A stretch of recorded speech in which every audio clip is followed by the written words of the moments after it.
So I'm 19 years old and I'm in a conference centre. I'm gazing out at the sea of 800 faces and I can tell I'm not connecting with them.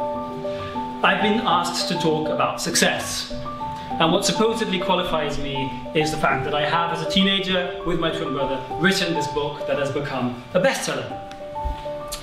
And to be honest, I was not that nervous about talking to 800 people. I've just come back from a 10-city book tour of Germany, and it's gone really well. I've given all these successful readings, and by now I'm feeling pretty confident in my abilities as a public speaker. But here I am, halfway through the speech, and nobody could care less. And I think, what's gone so horribly wrong? I spent days compiling the best material on this subject.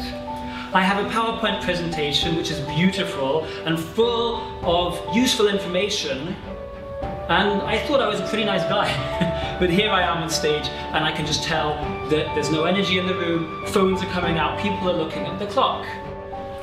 In war, if somebody's coming towards you and they're not waving a white flag, they're just another enemy combatant, right? Shoot them.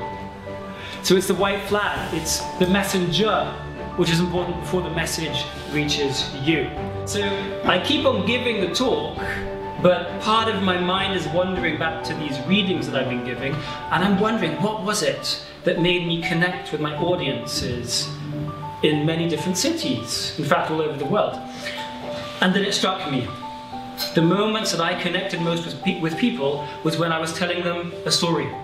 And I've taken myself so seriously at this important event that I've thought I have to convince people with rational arguments, and I have to quote famous people, and I have to make everything look perfect. But I'd forgotten to tell them about myself.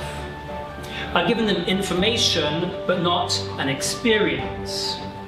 So what do? I finish what's on my slide, and I start to tell them my story about how I started writing and the road to publication that took 6 years, and year after year how we faced rejections and rewrites and edits. So I tell them what was difficult about the journey. The mood changes instantly.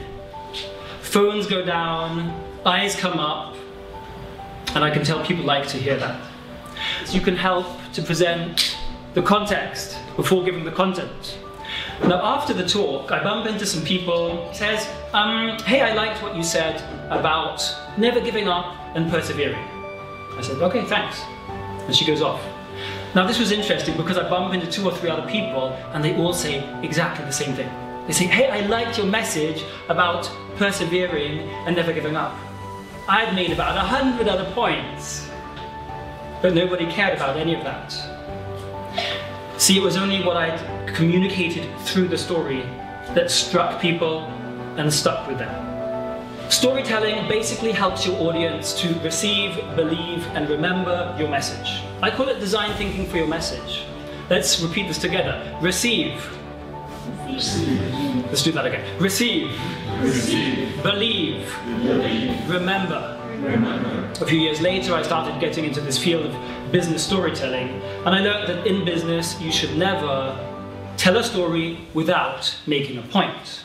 But that day, I learned that you should never make an important point without telling a story.